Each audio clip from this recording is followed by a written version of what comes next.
이제 하나님 말씀 같이 보겠습니다. 마태복음 1장 1절로 3절까지 말씀입니다. 하나님 말씀 마태복음 1장 1절로 3절까지의 말씀 우리 한 목소리로 같이 봉독합니다. 아브라함과 다윗의 자손 예수 그리스도의 계보라. 아브라함이 이삭을 낳고 이삭은 야곱을 낳고 야곱은 유다와 그의 형제들을 낳고 유다는 다말에게서 베레스와 세라를 낳고 베레스는 헤스론을 낳고 헤스론은 람을 낳고. 아멘. 오늘은 마태복음 강의 6번째 시간입니다. 우리는 지난 시간에 5번째 시간을 통해서 드디어 마태복음 1장 2절로 들어갔죠. 2절에 담겨있는 하나님의 숨은 사랑과 숨은 뜻을 발견했습니다. 한번 2절 띄워주실래요? 같이 한번 읽어볼까요? 시작.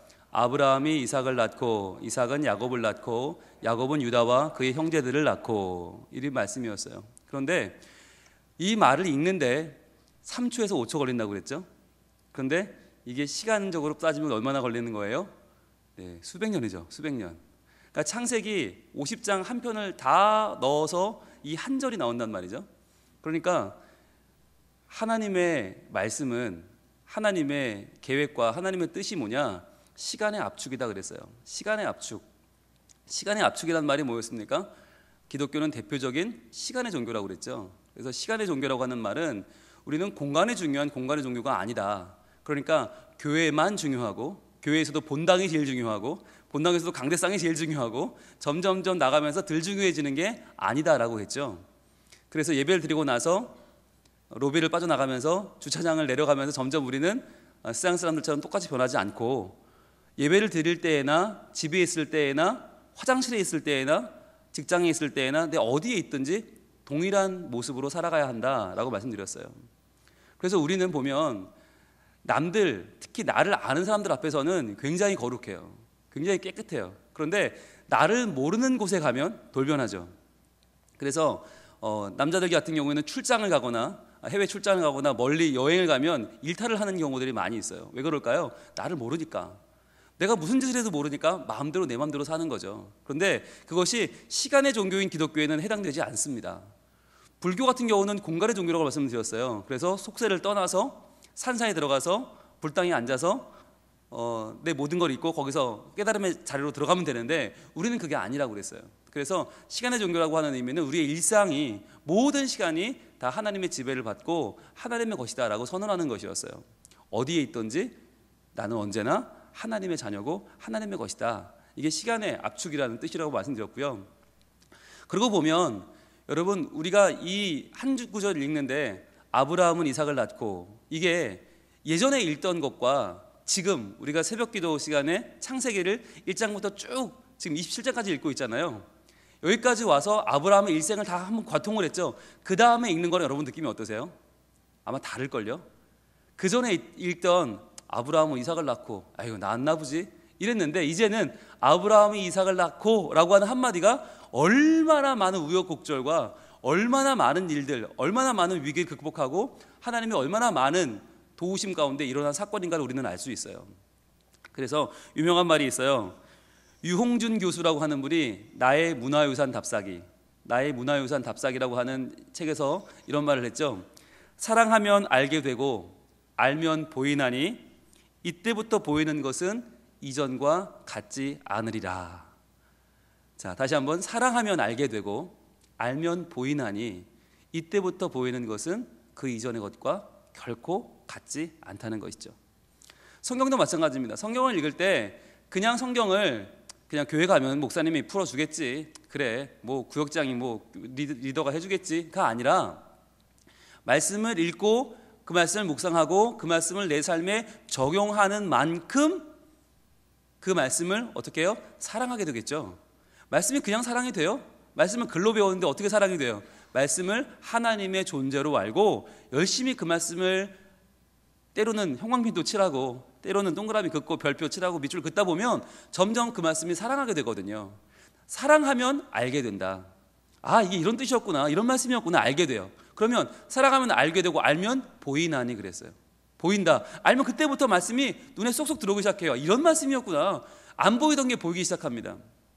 여러분 이전까지는 여호와께서 이르시되 안 보였잖아요. 이젠 보이잖아요. 그죠? 예, 여호와께서 뭐 하신다는 게 예전에는 그냥 지나갔는데 이젠 다 보여요. 여호와는 누구고 하나님은 누군지 그 뉘앙스까지 다 보여요. 그죠? 그러니까 진짜 이제 알면 보입니다. 근데 이제부터 보이는 것은 이때까지 보던 것과는 같지가 않다는 거예요. 그러니까 여러분 왜 마태복음은 낳고 시작한다고요? 그 낳고 사이에 숨어있는 그 구약의 창세기에 어마어마한 말씀들의 느낌과 그 말씀들이 주는 압축되어 있는 시간들이 우리에게 전달되기 때문이에요. 그래서 마태는 유대인들을 대상으로 썼다고 그랬어요. 이 마태복음을 유대인들을 대상으로 썼기 때문에 이게 유효한 거예요. 만약에 이 낳고가 헬라인들이나 로마인들이나 아니면 구약 성경을 모르는 사람들에게 썼다면 당연히 이건 지루한 구절이죠. 빼버려야죠. 그런데 유대인들, 성경에 능통한 유대인들, 거의 율법, 토라, 창세기, 출애굽기, 레위기, 민수기, 신명기까지 줄줄줄줄 외우는 유대인들에게 아브라함은 이삭을 낳고는 굉장히 필요한 말이고 유효한 말인 거죠. 마치 지금 우리에게 이 말이 이전과는 다르게 다가오듯이 말입니다. 그러니까 시간의 압축, 이 시간의 압축인데 어떻게 이 시간의 압축이 흘러갑니까? 항상 아브라함의 하나님, 이삭의 하나님, 야곱의 하나님이죠. 즉 할아버지의 하나님이 아버지의 하나님이 되고 나의 하나님이 되고 내 아들의 하나님이 되고 손주의 하나님이 되고 대를 이어서 이 말씀이 이어져 내려간다는 거예요. 그러니까 우리가 돈은 당대에 벌어도 되고 건강도 당대에 건강하면 되지만 신앙만큼은 당대의 신앙으로 되지 않는다고 말씀을 드렸어요. 신앙만큼은 이어지면서 점점 더 풍성해지고 점점 더 깊어지고 점점 더 아름다워져야 된다. 점점 더 하나님을 깊이 알고 알면 사랑하면 알게 되고 알면 보이나니 이전과는 같지 않은 것을 볼 줄 아는 눈이 필요하다는 거죠. 그게 신앙이다라고 하는 걸 지난 시간에 우리가 나눴습니다. 그러면서 자, 다른 아들들은 다 대표적으로 한 명만 낳는데 왜 야곱은 유다와 그의 형제들을 낳는다고 그랬어요? 왜 유다만 그의 형제들이 언급됩니까? 바로 그 유다와 그 형제들이 누구기 때문에? 이스라엘의 12지파이기 때문에. 그래서 지파의 중요성을 말씀드렸어요. 이스라엘은 어느 지방 사람이라고 하지 않고 어느 지파 사람이라고 한다. 그래서 유명한 사람들은 그가 어느 지파인가가 매우 중요합니다. 그가 어느 지파인가? 여러분 이스라엘 왕 중에 초대 왕이 누구죠? 1대 왕이 사울이죠. 예, 사울이 베냐민 지파에서 나옵니다. 여러분 이게 굉장히 이스라엘에는 센세이션을 일으켰어요. 왜냐하면 그때까지 제일 잘 나가던 지파는 유다 지파거든요. 유다 지파가 항상 선봉에 쓰고 뭐든지 제일 앞서서 했는데 하나님은 그 유다가 아니라 가장 막내 12아들의 가장 막내인 베냐민, 가장 연약해 보이는 가장 불쌍해 보이는 그 베냐민에서 왕을 세우십니다. 그러니까 사울이 처음에 얼마나 겸손했어요. 나는 그 작은 베냐민에서도 제일 작은 집안의 사람입니다. 겸손했죠. 베냐민은 그런 지파였단 말이죠. 근데 그 베냐민의 사울이 하나님 앞에서 죄를 짓고 부족해서 폐위되죠. 그리고 누가 세워집니까? 유다 지파의 다윗이 세워집니다. 그러면서 이 다윗의 유다 지파가 그때부터 점점 승승장구 왕가를 이어가는 거죠. 하나님이 그 다윗의 왕위를 보존하시면서 자 그렇게 되면서 중요한 건 사울이 베냐민 지파면 사울의 아들인 요나단은 어느 지파예요? 당연히 베냐민 지파죠. 그 요나단과 다윗의 우정 이야기가 나오잖아요. 요나단이 다윗에게 자기의 생명을 구해달라고 말하면서 그에게 우리 아버지가 너 죽이려고 한다고 알려주고 막 사랑을 하잖아요. 막 우정이 나오잖아요. 그런데 그 우정과 사랑이 베냐민과 유다 지파의 사랑이 점점점 깊어지면서 어떻게 되느냐, 나중에 남유다와 북이스라엘로 분단될 때, 남북으로 분단될 때 남유다는 딱 2지파만 해당한다고 그랬죠. 10개 지파는 다 북이스라엘로 우린 너희랑 같이 안 놀아 다 올라가 버렸는데 그 당시 왕가였던 유다 지파와 또 한 지파가 남유다를 이뤘는데 그 한 지파가 누구예요? 바로 베냐민이에요. 베냐민과 유다가 한 지파를 하나의 나라를 이루어요. 왜 그랬냐? 바로 요나단과 다윗의 그 깊은 약속 때문이죠. 그 약속이 베냐민 지파와 유다 지파를 하나로 묶어줍니다. 그래서 남유다가 되고 나머지 10개는 북이스라엘이 되는데 나중에 신약 성경에 보면 여러분 예수님이 나오잖아요. 예수님은 어느 지파예요? 예수님 다윗의 후손이니까 당연히 유다 지파죠. 예수님 유다 지파예요. 그런데 그 유다 지파인 예수님을 목숨을 걸고 그 예수님을 증거하며 가는 곳마다 예수님을 증거하며 선교했던 그 사도는 누구예요? 사도 바울이죠. 그럼 사도 바울은 어느 지파일까요? 베냐민 지파예요. 그러니까 이게 참 우리가 지파를 알고 성경을 보면 굉장히 재미있어요. 그러니까 베냐민 지파와 유다 지파가 서로 사랑하며 감싸주며 얽히고 설키는 이 역사가 구약을 뚫고 신약까지 이어지는 거예요. 계속해서 그 지파가 그만큼 중요한데 이 중요한 지파 12지파가 바로 유다와 그의 형제들이다. 그래서 유다만큼은 그의 형제들까지 언급이 되었다라고 말씀을 드렸어요. 그럼 이제 여기서 잠깐 우리 오늘 말씀 강의 시간이니까 특별히 이 12지파를 한번 짚어보고 넘어가도록 하겠습니다. 여러분 한번 기억을 떠올려 보실래요? 아마 교회학교 다닐 때 이거 외우셨을 텐데, 그죠? 교회학교 다닐 때 성경 퀴즈 마지막 주관식 쓰기 문제는 항상 두 가지 중에 하나였어요. 하나는 12지파 쓰기 또는 12제자 쓰기, 이 둘 중에 하나잖아요. 여러분 그 눈빛이 뭐죠? 예. 분명히 여러분 다 한 번씩 썼을 텐데, 자 한번 가보겠습니다. 12지파 한번 가볼까요? 자, 첫째 아들 누구입니까? 야곱의 12아들 이름을 쭉 대면 되는 거예요. 첫째 아들 르우벤, 그렇죠? 우리 지난 시간에 배웠잖아요. 르우벤 뜻이 뭐였어요? 바라, 아들이라. 예. 그러니까 야곱의 두 아내이자 서로 자매였던 레아와 라헬의 신경전으로 이 아들을 열심히 낳았다고 그랬죠.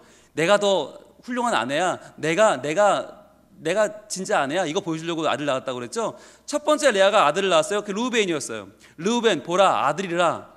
자, 두 번째 누가 낳았어요? 레아가 또 낳았죠. 레아가 또 낳았죠. 이름이 뭐였어요? 시므온, 들으심. 봐라, 하나님 내 기도만 들어준다, 네 기도는 안 들어준다 라고 하는 거였죠. 세 번째 또 누가 낳았어요? 레아가 또 낳죠. 이름이 뭐예요? 레위, 연합함.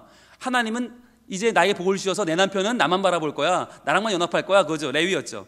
그런데 여기까지 정신을 못 차리다가 레아가 드디어 넷째를 낳고 정신 차리죠. 하나님 처음 바라보죠. 그게 누구였어요? 유다였어요. 찬송이었죠. 자, 그런데 여기까지 우리 지난 시간에 봤는데 4대 0으로 뒤지고 있는 이 라헬이 몸이 달았어요. 야, 언니는 벌써 4명 낳았는데 나는 한 명도 못 낳았어. 근데 자기 애가 안 생겨. 그러니까 어떻게 하느냐? 나는 안 생기니까 내 여종을 밀어넣어요. 그래서 자기 여종인 빌하를 남편에게 주고 아이를 낳게 합니다. 그리고 2명의 아이를 낳아요. 그래서 5째 아들 이름이 뭐냐? 단입니다. 단. 근데 단이 낳는데 이 단이 비록 여종 빌하의 몸으로 나왔지만 누구 편이에요? 라헬 편이죠. 그러니까 라헬이 첫 점수를 얻고 4대 1이 된 거잖아요. 라헬이 너무 기뻐서 말하기를 단 이거 뭐냐면 억울함을 푸셨다 이거예요. 나의 억울함을 푸셨다. 단. 5번째 아들의 이름은 단입니다. 빌하의 아들이고요. 6번째 빌하가 또 났습니다. 이름이 뭐냐? 납달리라. 이름이 뭐냐면 경쟁한다는 말이에요. 경쟁함. 이제는 경쟁이 된다. 왜? 4대 2니까. 4대 빵이었다가 2명의 빌하 여종이 아이를 낳으니까 라헬이 등등해서 봐라, 나는 못 낳아도 내 여종은 낳지. 둘이나 낳았어. 4대 2 경쟁한다. 4대 2. 이쯤 되니까 레아도 몸이 달아요. 야, 너만 여종 밀어넣어. 나도 있어. 그리고는 자기 여종 실바를 밀어넣어요. 그래서 실바가 애를 낳아요. 실바가 낳은 아들이 7째 아들 갓이라는 아들 낳아요. 갓김치가 아니고 갓인데, 이 갓이라고 이름을 지었는데 이게 뭐냐? 복됨. 봐라, 나는 5대 2다. 나 이제 완전 앞서간다. 네가 나봐야 별거 없어. 복되다. 갓. 또 아들을 또 낳아요. 실바가 또 낳아요. 그랬더니 이름을 아셀은 기쁨이란 뜻이에요. 기쁨. 완전 기뻐서 6대 2 게임은 끝. 그리고 너무너무 좋아서 우와 기쁘다 그래요. 그랬더니 하나님이 이번엔 라헬 쪽으로 이제 좀 점수를 주셔야 되는데 그게 아니라 원래 4명의 아이를 낳았던 레아에게 5번째 아이를 또 주십니다. 그 아이가 이제 전체로 보면 9번째죠. 이사갈이라고 하는 아이가 태어납니다. 이사갈의 이름이 뭐냐면 값을 치렀다. 나는 이제 다 값을 치렀다. 값 치르고 낳은 아들이다. 이사갈이라고 지었습니다. 그리고 10번째를 또 낳아요. 레아가 또 낳아요.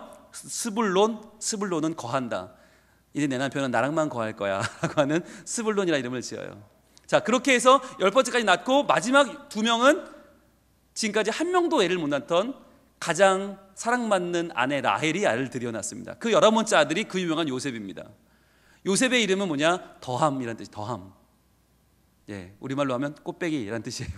왜? 하나 더 주세요라고 하는 뜻이에요. 하나님, 요셉을 낳았으니까 하나만 더 주세요 하고 더함, 꽃배기라고 이름을 지어서 요셉이라고. 그런데 마지막 12번째 아들은 라헬이 죽으면서 낳죠. 목숨을 다 바쳐서 그 아들을 낳고 너무 괴로워서 이름을 베노니, 슬픔의 아들이라고 지었다가 그 이름을 바꾸죠. 너무 이름이 슬프니까 베냐민이라고 바꿔요. 오른손의 아들 베냐민. 그래서 그 베냐민 지파가 아까 말씀드린 첫 왕 사울이고, 그 지파에서 요나단이 나오고 거기서 사도 바울이 나온다고 그랬죠. 베냐민 지파입니다. 자, 그러면 이제 순서대로 한번 쭉 읽어볼게요. 첫째 르우벤, 둘째 시므온, 셋째 레위, 넷째 유다, 다섯째 단, 여섯째 납달리, 일곱째 갓, 여덟째 아셀, 아홉째 이사갈, 열 번째 스불론, 11번째 요셉, 12번째 베냐민. 훌륭하세요. 여러분 아마 교회학교 졸업하고 이거 외우는 이거 외우는 사람 여러분밖에 없을걸요. 다시 한번, 자 이제는 이름만 쭉 읽어볼게요. 자, 르우벤, 시므온, 레위, 유다, 단, 납달리, 갓, 아셀, 이사갈, 스불론, 요셉, 베냐민. 할렐루야. 굉장하신데요. 자, 그런데 이 중에서 한 명만 지파가 자기 이름으로 없어요. 요셉이에요. 왜냐하면 요셉이 자기의 두 아들이 한 지파씩을 이뤄요. 그러니까 요셉이 잘 나가긴 잘 나갔어요. 그죠? 큰 아들이 나왔는데 이름이 므낫세. 므낫세는 잊어버린다는 뜻이거든요. 내가 그 전에 보던 아픔을 잊어버리겠다. 므낫세. 그 다음에 두 번째 아들이 에브라임. 에브라임은 창성하다라는 뜻이에요. 크게 성공한다는 뜻이거든요. 그래서 요셉이 나의 과거는 다 잊어버리고 새로 출발한다, 창성한다 라고 므낫세 에브라임이라고 이름을 지었어요. 그 에브라임 지파에서 유명한 여호수아가 나옵니다. 그러니까 여러분 각 지파마다 제가 한 번씩 중요한 인물이 나올 때마다 알려드릴게요. 이 지파가 하나님께 골고루 쓰임을 받아요. 참 지파가 중요한데 그 지파 가운데에서 유다가 특별히 지명을 받은 이유가 뭐라고 했어요? 지난 시간에 여러 이유가 있겠지만 우리가 신앙의 전승이라는 측면을 생각해 본다면 아마도 큰아들 르우벤, 그리고 둘째 시므온, 셋째 레위까지는 엄마의 욕심으로 낳고 이름을 지었다고 그랬죠. 하나님은 바라보지 않고 인간의 욕심으로 낳고 이름을 지었기 때문에 이 세 아들은 제외되고 네 번째 아들, 드디어 레아가 정신을 차리고 하나님을 찬송하며 낳아 길렀던 그 유다가 평생도록 하나님을 찬양하는 삶을 살다가 결국은 그 가문을 대표하는 예수님의 계보에 오르게 되었다라고 하는 데까지 지난주 이야기를 나눴습니다. 자, 그러면 여기까지 정리가 되셨죠? 예, 복습을 하는 이유를 아세요?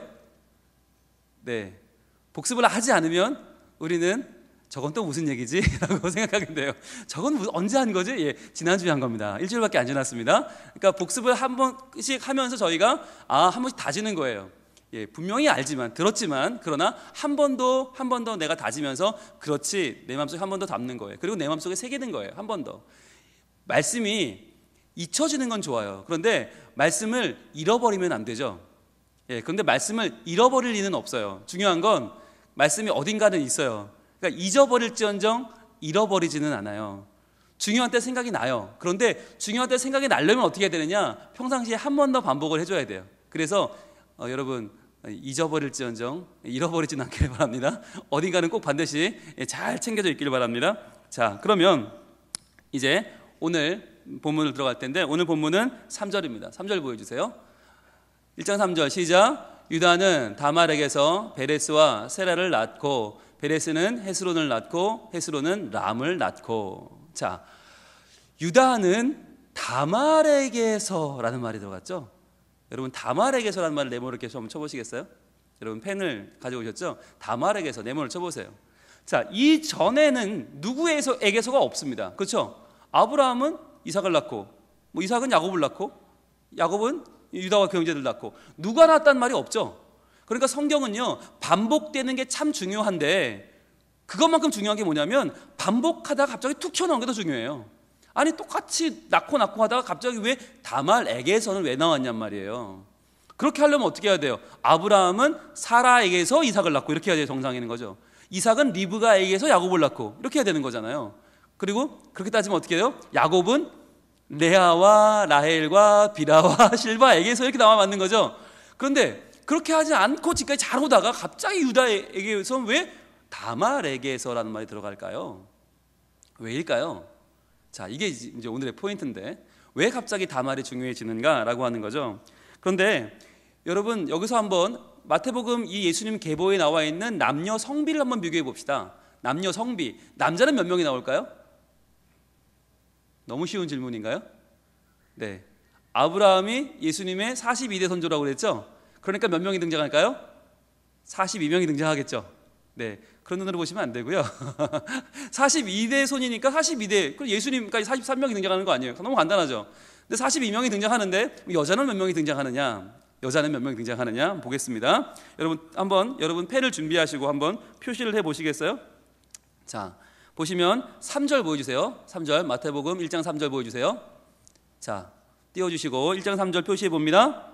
유다는 다말에게서, 자, 다말 나오죠. 다말 동그라미 해보세요. 다말. 자, 그 다음에 5절 보여주세요. 5절 한번 찾아봅니다. 자, 5절 마태복음 1장 5절로 갑니다. 자, 살모는 라합에게서, 예, 5절 보이시죠? 살모는 라합에게서, 라합의 동그라미 치시고, 라합 동그라미 하시고, 그리고 보아스를 낳고 보아스는 룻에게서, 룻 있죠? 동그라미 또 해보세요. 룻 동그라미 하시고, 그리고 이제 6절로 갑니다. 6절 이새는 다윗 왕을 낳으니라. 다윗은 우리아의 아내에게서 솔로몬을 낳고, 자, 우리아의 아내 동그라미 해보세요. 그리고 쭉 내려가서 16절로 갑니다. 16절 야곱은 마리아의 남편 요셉을 낳았으니 마리아에게서, 자, 마리아에게서 동그라미 해보세요. 그리스도라 칭하는 예수가 나시니라. 자, 그러면 3절에 다말, 5절에 라합, 룻, 6절에 우리아의 아내, 16절에 마리아 표시하셨죠? 모두 몇 명입니까? 5명이죠. 5명입니다. 그렇다면 여기서 남자는 42명이 나왔는데 여자는 5명밖에 안 나왔어요. 왜 그럴까요? 왜 그럴까요? 네, 이쯤 되면 42대 5 정도 되면 여자분들 기분 나쁘기 시작하죠. 아니, 예수님의 계보면 똑같이 남녀가 등장해 여자는 5명밖에 안 나오는가? 왜 그럴까요? 자, 이 5명이 정상적인 게 아니고요. 실제로는 이 5명이 기록되지 않은 사람들이 더 정상적인 겁니다. 왜일까요? 여러분, 결혼의 법칙을 기록한 창세기 1장 24절 한번 보겠습니다. 창세기 1장 24절. 자, 신약 성경 2장 24절입니다. 창세기 2장 24절 보겠습니다. 2장 24절 같이 한번 읽을까요? 시작. 이러므로 남자가 부모를 떠나 그의 아내와 합하여 둘이 한 몸을 이룰지로다. 자, 창세기 2장 24절에서 뭐라고 말했냐면 결혼의 법칙입니다. 남자가 부모를 떠나 그의 아내와 합하여 무엇이 돼요? 둘이 한 몸을 이룰지로다 그랬어요. 그러니까 결혼하면 남녀는 두 사람이 아니에요. 한 몸이에요. 한 몸. 그러니까 신약에서 아브라함이 이삭을 낳고 그러면 이게 아브라함 혼자 낳았다는 얘기가 아니라 아브라함과 한 몸인 사라와 아브라함이 함께 이삭을 낳은 거예요. 그러니까 이삭은 야곱을 낳고라고 하면 이 말 속에는 이삭과 한 몸인 리브가가 야곱을 낳았다는 말이 들어있는 거죠. 왜? 한 몸이니까. 그러니까 오늘 본문에 보면 예수님의 계보에 누구에게서란 말이 안 나오는 게 정상인 거예요. 한 몸인데 뭐 어차피 한 몸인데 뭐 안 나오는 게 정상인데 그러면 왜 누구에게서가 들어가는가? 들어가는 게 더 비정상이라고 말씀드렸죠. 왜일까요? 예, 진짜 비정상이에요. 한번 볼까요? 3절에 보면 아까 유다는 다말에게서로 시작을 하죠. 다말, 유다와 다말은 무슨 사이입니까? 며느리와 시아버지? 예, 맞아요. 며느리와 시아버지 맞아요. 자, 그냥 며느리라고 하셔도 되는데, 예, 며느리와 시아버지 맞아요. 아니, 그런 소리 들어도 싸지 뭐 어떻게 할 수 없죠, 그죠?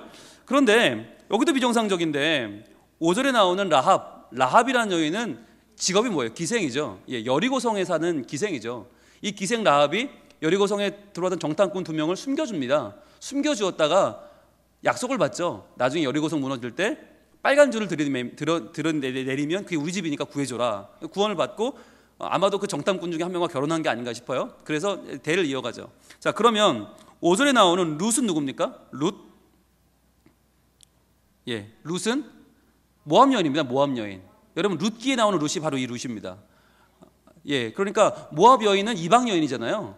그러니까 이방 여인은 사실 그 이스라엘의 회중에 들어오지 못하거든요.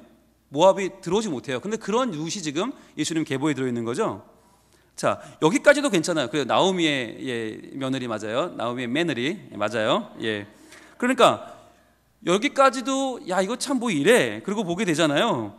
그런데 6절에 나오는 우리아의 아내는요, 아예 이름 자체가 남의 아내예요. 넘의 아내. 그러니까 다윗은 넘의 아내로부터 아이를 낳아요. 참 이게 뭡니까 이게? 이쯤 되면 우리가 슬슬 열이 받아요. 아니, 예수님의 계보가 왜 이래? 참 우리가 화가 나기 시작하죠. 근데 절정은 어디예요? 절정은 16절입니다. 마리아죠. 마리아는 아예 처녀잖아요. 아예 결혼을 안 했어. 법적으로만 처녀가 아니라 보건복지부가 인정하는 처녀예요. 생물학적으로도 처녀란 말이죠. 그러니까 아니 이 여자 한 명 한 명을 면면을 보면 대체 예수님의 계보에 들어갈 수 있는 사람이 아무도 없단 말이죠. 그러니까 우리는 여기서 이상하다 하게 되는 거예요. 왜 이분들이 지금 이 계보에 들어가 있는가? 여러분, 지금 마태가 그 유대인들에게 예수님을 누구라고 소개하고 있습니까? 우리가 첫 시간에 짚고 넘어갔죠. 예수님을 누구라고 소개하는 복음서가 마태복음이에요?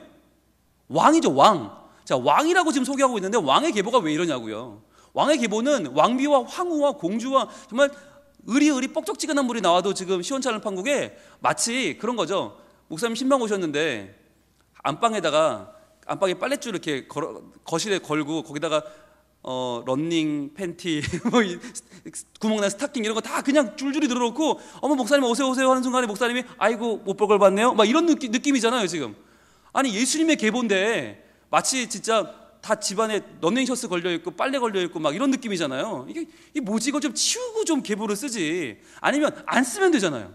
아니 거짓말하기 좀 그러면 안 쓰면 되지. 마태는 왜 이런 걸 생략해도 좋을 텐데 오히려 더 비정상적인 관계들을 드러내서 이러한 여인들을 뭐 기생이 나오질 않나, 너의 아내가 나오질 않나, 며느리가 나오질 않나, 그죠? 막 좀 이상한 것들을 막 왜 써놨나 하는 거예요. 왜 썼을까요? 자, 여러분, 여기서 이제 우리가 이 5명의 여인을 통해서 알게 되는 우리 예수님에 대한 더 깊은 하나님의 마음이 있습니다. 그래서 첫 번째로 뭐냐면 바로 예수님은 이 땅에 오실 때 우리의 죄악을 관통하며 오신다는 거예요. 우리의 죄악을 관통하며 오신다. 이 말이 무슨 뜻이냐면 예수님이 우리에게 왜 오셨어요? 우리의 죄를 해결하려고 오셨죠.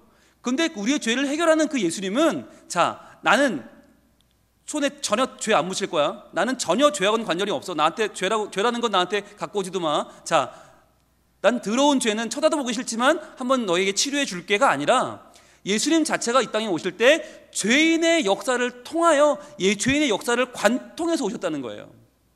여러분, 어느 집이나 계보를 따라가다 보면 우리가 몰라서 그렇지 왜 이런 분들이 없겠어요? 아마 모든 인간의 계보 속에 다 정상적으로 남녀가 결혼해서 부부가 돼서 낳은 아들만 있겠어요? 그 중에는 5만 가지 사람들이 다 있겠죠. 그러면 예수님께서 정말 정상적으로 부부와 한 몸이 되어서 낳은 아들로만 이루어진 계보로 오셨다면 그 예수님이 어떻게 이 수많은 죄악의 역사를 이 비정상적으로 꼬여버린 우리 인간의 세계를 어떻게 이해하시냐고요. 여러분, 바꿔 말해서 기독교가 시간의 종교인 이유가 뭡니까? 왜 기독교는 공간의 종교가 아닙니까? 예수님은 태어나서 성전에만 지내신 게 아니었어요. 고결하고 늘 그냥 성전에서 예배드리는 사람들 보면서 할렐루야, 아멘, 어서 오세요 하면 지내신 게 아니었어요. 예수님의 직업이 뭐였어요? 그의 아버지가 목수였어요. 목수였기 때문에 예수님도 똑같이 목수였을 거라고 사람들이 추정하는데 이 당시에 나오는 목수는 뭐냐면 그 목수 가게를 차려놓고 손님을 기다리는 목수가 아니에요. 등에 보집 하나 메고 의자나 책상 만들어요 이러면 다지는 거야. 도마 짜드려요 이런 목수예요.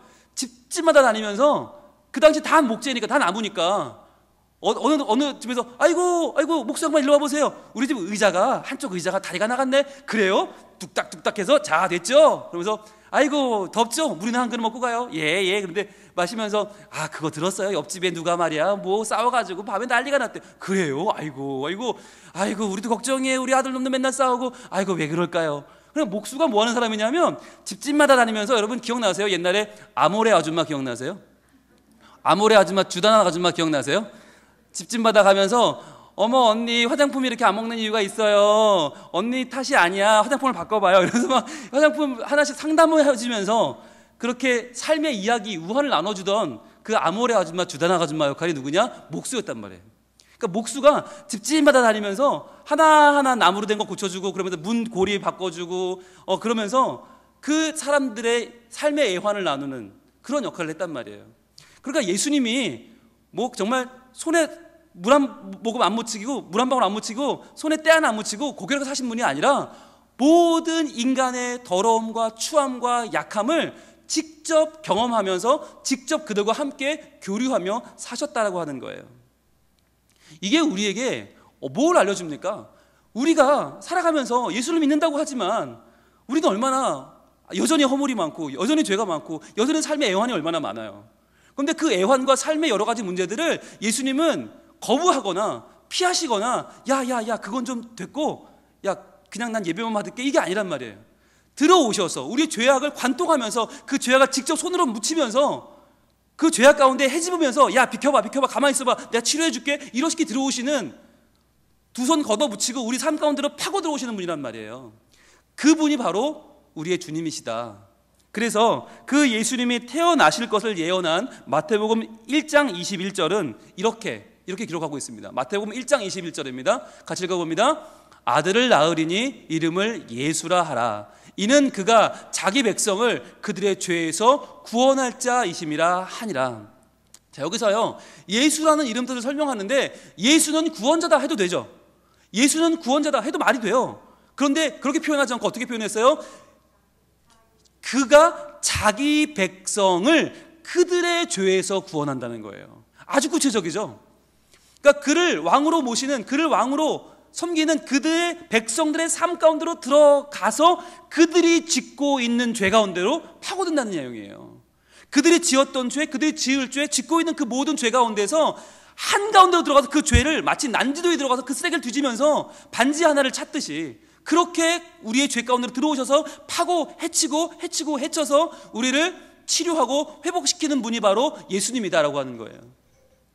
그것을 오늘 이 성경은 우리에게 보여주고 있는 것입니다. 그리고요 또 한 가지 의미가 있어요. 또 한 가지 의미, 바로 이 5 여인의 등장은 뭘 의미하는가? 특별히 오늘 다말에게서라고 하는 다말의 등장은 무엇을 의미하는가? 이것은 인간의 책임을 넘어서서 역사하시는 하나님의 사랑을 증거하는 거예요. 인간이 할 수 있는 인간의 한계의 책임, 그것을 넘어서는 하나님의 사랑을 보여준다. 이 말이 뭐냐면요, 여러분 유다와 다말의 관계를 보려면 창세기 38장을 봐야 되는데 실은 38장을 보기 전에 37장부터 봐야 돼요.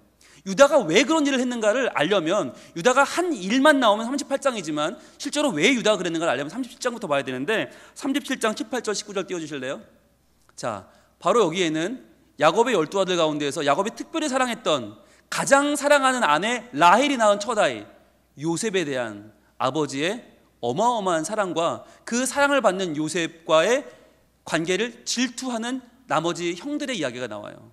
10명의 형들이 요셉을 너무 싫어했어요. 죽도록 싫어했어요. 그래서 요셉이 형들이 양치는 곳에 찾아왔을 때의 이야기입니다. 그때에 요셉이 그들에게 가까이 오니 전에 그들이 요셉을 멀리서 보고, 자, 그때 요셉이 가까이 오는 걸 보고 그 형들이 뭐라고 말했나? 죽이기를 꾀했다고 그랬어요. 죽이자. 여러분 이거 굉장히 끔찍한 이야기죠. 10명의 형들이, 비록 배다른 형들이지만 같은 아버지의 형제인 그 동생 요셉을 죽이기를 꾀하여 서로 이르되 꿈꾸는 자가 오는도다. 그래, 쟤 꿈꾸는 애지, 맨날 꿈 얘기하면서 우리 비웃는 애지, 자기만 잘났다고 하는 애지, 엄마 아빠도 안중에 없고 지만 잘났지, 저거 죽이자라고 결정을 합니다. 그리고 나서 어떻게 해요? 20절 보여주세요. 예, 20절. 자, 그를 죽여 한 구덩이에 던지고. 정말 끔찍한 계획을 구체적으로 세웁니다. 그냥 죽이자, 한번 울컥한 게 아니라 죽여서 한 구덩이에 던지고. 여러분 여기서 말하는 구덩이는 물이 차 있을 수도 있고 없을 수도 있어요. 물이 차 있으면 넣는 순간 죽는 거예요. 그리고 물이 차 있지 않으면 어떻게 해요? 오랫동안 고통받다 죽는 거예요. 이 구덩이를 혼자 빠져나올 수 있는 방법은 없어요. 자, 우리가 말하기를 악한 짐승이 그를 잡아먹었다 하자. 그의 꿈이 어떻게 되는지를 우리가 볼 것이라 하는지라. 자, 이 이야기를요 누가 했나? 아까 우리가 봤던 르후벤, 시므온, 레위, 유다, 얘네들 있죠? 단, 납달리, 갓, 아셀, 예, 이사가, 스불론, 걔네들이 한 거예요. 10명이 모여서 이 얘기를 한 거예요. 그중에 유다도 있었단 말이죠. 피부치를 죽이자라고 하면서 그 죽일 계획을 짜고, 비록 죽이진 않았지만 그를 미디안 상인에게 팔아버려서 애굽으로 보내버렸던, 거의 그들을 죽음으로 사지로 몰았던 그 형제들, 그리고 아버지한테 가서는 요셉의 옷에 염소 피를 묻혀서 아버지 아들이 죽었어요, 아버지 아들 옷이 맞나 보세요, 이렇게 했던 그 끔찍한 죄를 지은 유다가요 38장에 가면 그 일 후에라고 38장이 시작하거든요.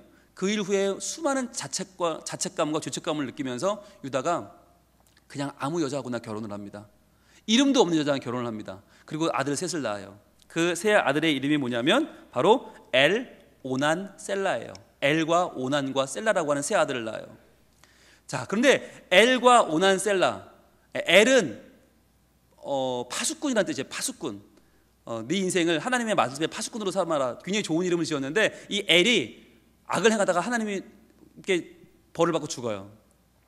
그런데 죽기 전에 이 엘이 다말이라는 여자를 만나 결혼을 했습니다. 그러니까 유다와 다말이 시아버지랑 며느리라고 그랬죠. 엘의 아내였던 다말이 엘과 결혼했는데 엘이 아기가 없이 죽은 거예요. 자, 이때 유다인들 이스라엘의 법은 무슨 법이 있냐면 바로 형이 아이가 없이 죽으면 그 동생이 그 형수랑 결혼하는 법이 있어요. 이것을 형사취수법이라고 해요. 형이 죽으면 형수를 취한다. 그래서 형사취수법 또는 계대결혼법이라고도 해요. 계대결혼. 그러니까 위에 사람이 먼저 아이 없이 죽으면 아랫 사람이 그를 이어서 결혼을 하는 거죠. 근데 이 법이 왜 만들어졌냐면 이 당시의 고대 근동은요, 여성의 인권이 바닥이에요. 지금도 여러분 그렇지만 지금도 이 고대 근동에 가면 여자들이 다 눈만 내버리고 이렇게 히잡 쓰고 다니잖아요. 인권이라는 게 전혀 없어요.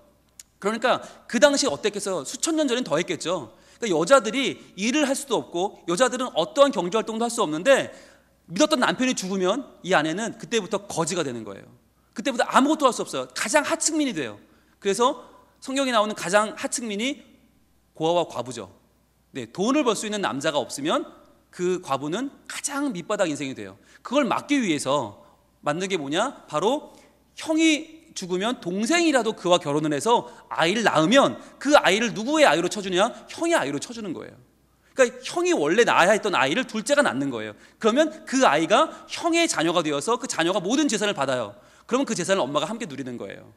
그렇게 보호하기 위한 법이 이 계대결혼법이고 형사취수법인데 거기에 등장하는 그럼 형 대신 결혼해주는 동생은 뭐라고 부르나? 고엘이라고 불러요. 고엘.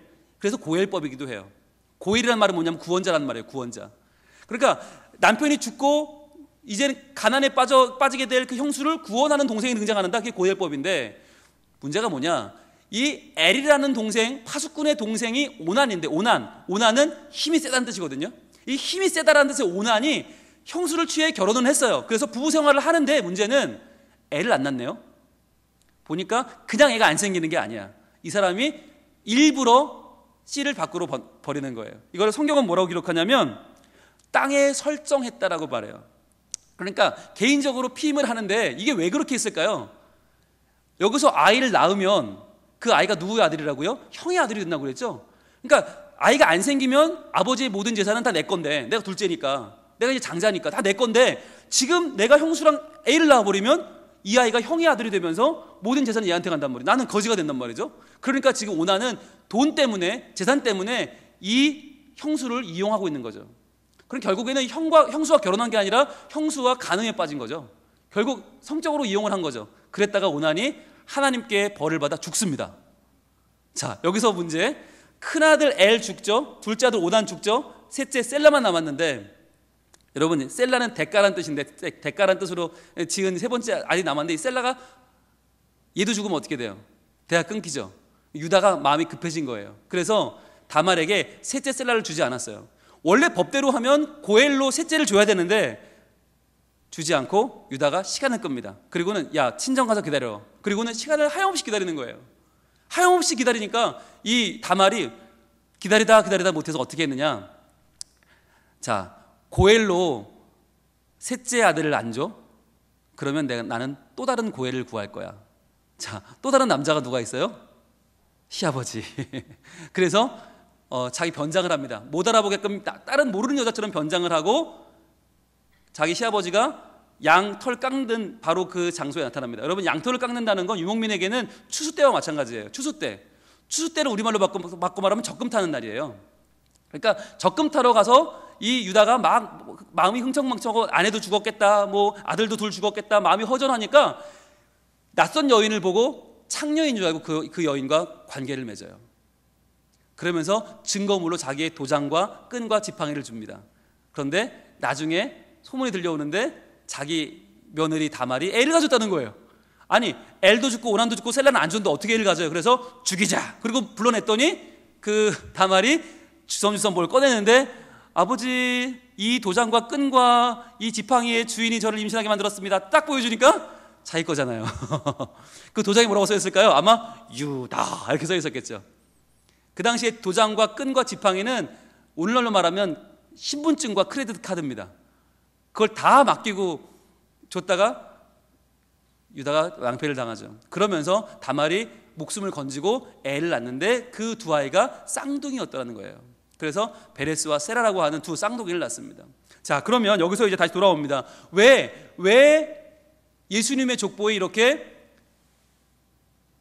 시아버지와 며느리의 이러한 아름다워 보이지 않는 관계가 등장하는가?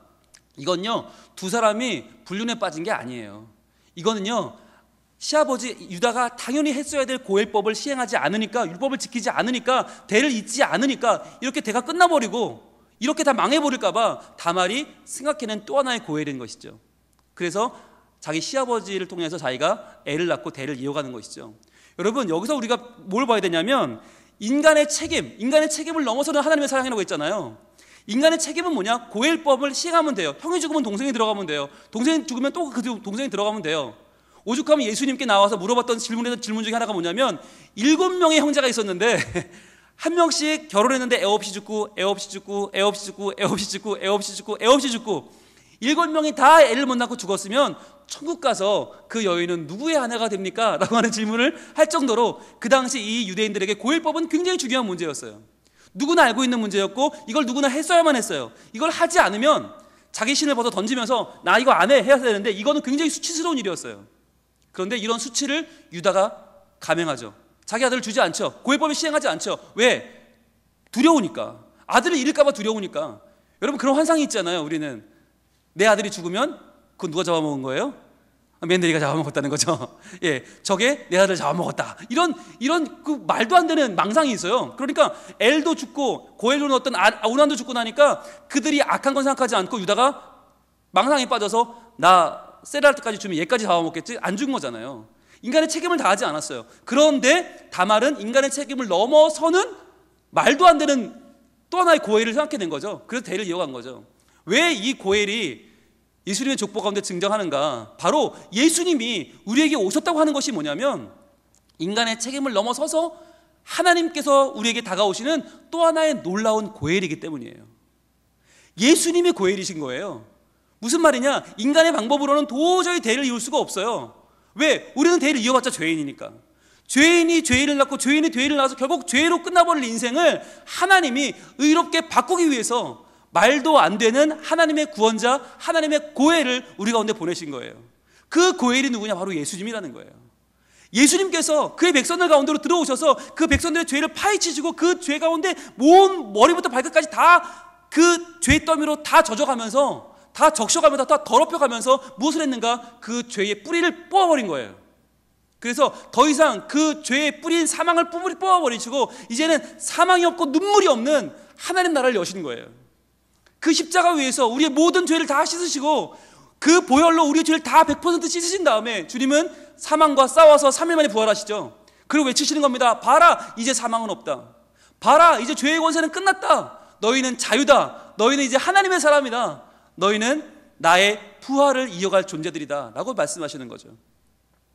이제 예수님이 우리에게 오셨다는 것은 무엇이냐? 인간으로서는 계획할 수 없는 고엘, 인간의 책임으로는 감당 못할 그 고엘을 예수님이 우리에게 이루셨다는 거예요. 그 놀라운 고엘을 로마서 8장 38절 39절 이렇게 증거합니다. 함께 읽습니다.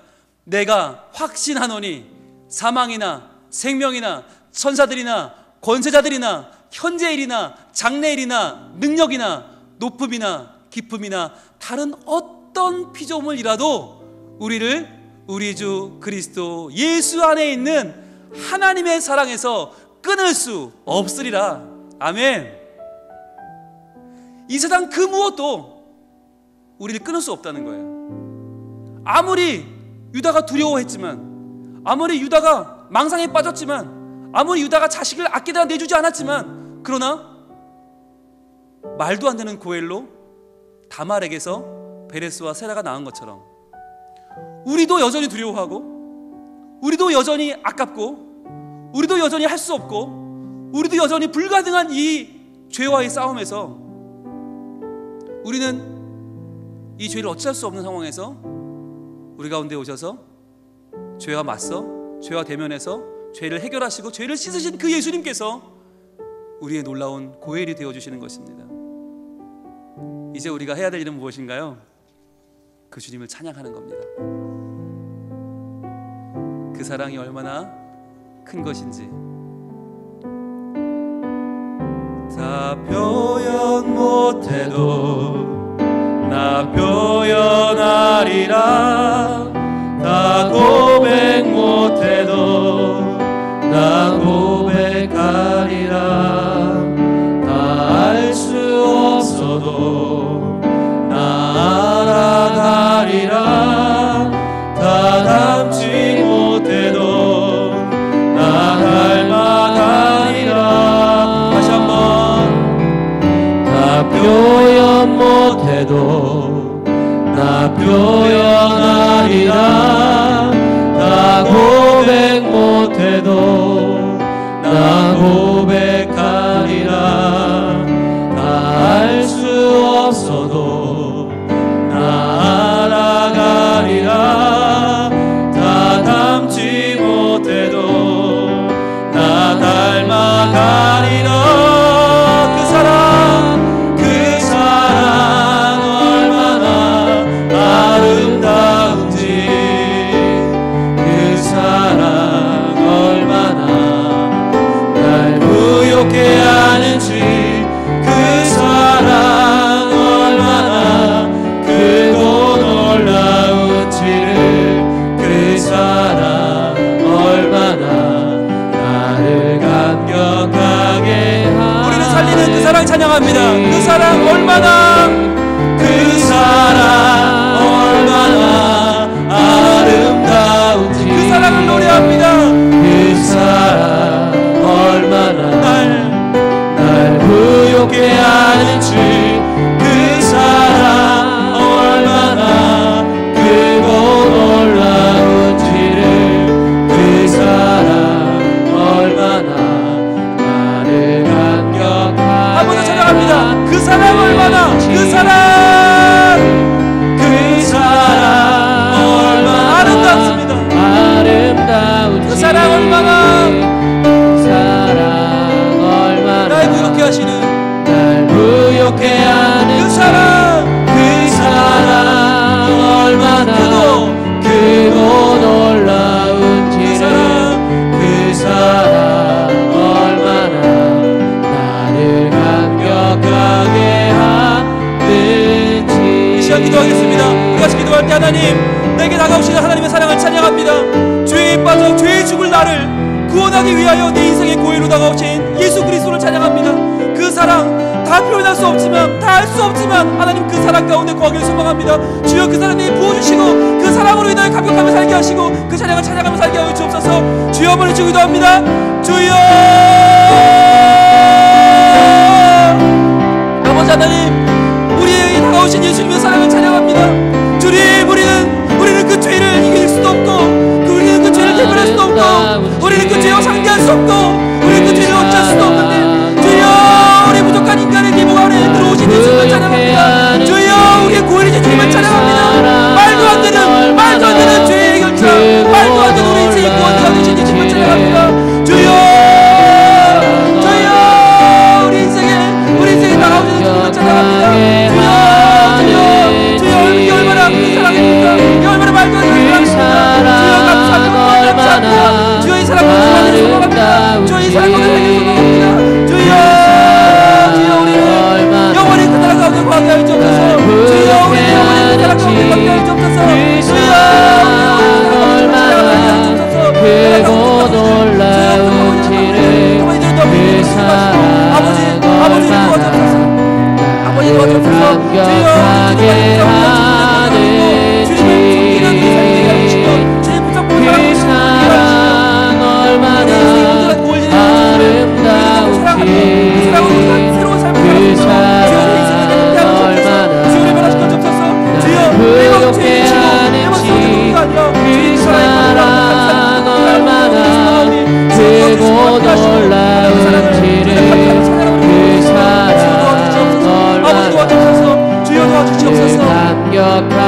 감격하게 하는 그 사랑 얼마나 그 사랑 얼마나 아름다운지 그 사랑 찬양합니다. 주님 그 사랑 얼마나 날 부욕해 하는지 그 사랑 얼마나 크고 놀라운 그 사랑 그 사랑 얼마나 나를 감격하게 하는지.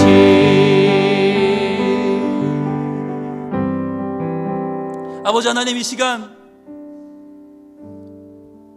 죄를 먹고 마시며 죄 가운데 허물 가운데 살다 죽을 수밖에 없는 우리들, 그런 우리들을 구원하기 위하여, 자기 백성을 그들의 죄에서 구원하기 위하여 인간의 계보 속으로 들어오신 우리 주 예수님을 찬양합니다. 그 사랑에 감사하며 그 사랑을 노래합니다. 주님, 우리에게 허락하신 그 사랑에 감격하며 그 사랑을 붙들고 그 사랑을 증거하는 자로 살게 하여 주시옵소서. 나를 살리는 그 사랑, 나를 변화시키시는 그 사랑, 너무나 크고 너무나 나를 감격하게 하는, 나를 부욕해 하시는 그 사랑을 붙잡고 그 사랑 때문에 사는 우리가 되게 하여 주옵소서. 그 사랑에 감격하며 그 사랑을 누리며 그 사랑을 전하는 우리 각 사람이 되게 하여 주시고, 또한 우리의 다음 세대가 되게 하시며 우리 모든 가정이 되게 하시며 우리 성민 가족들이 되게 하여 주시옵소서. 예수님 이름으로 기도합니다. 아멘.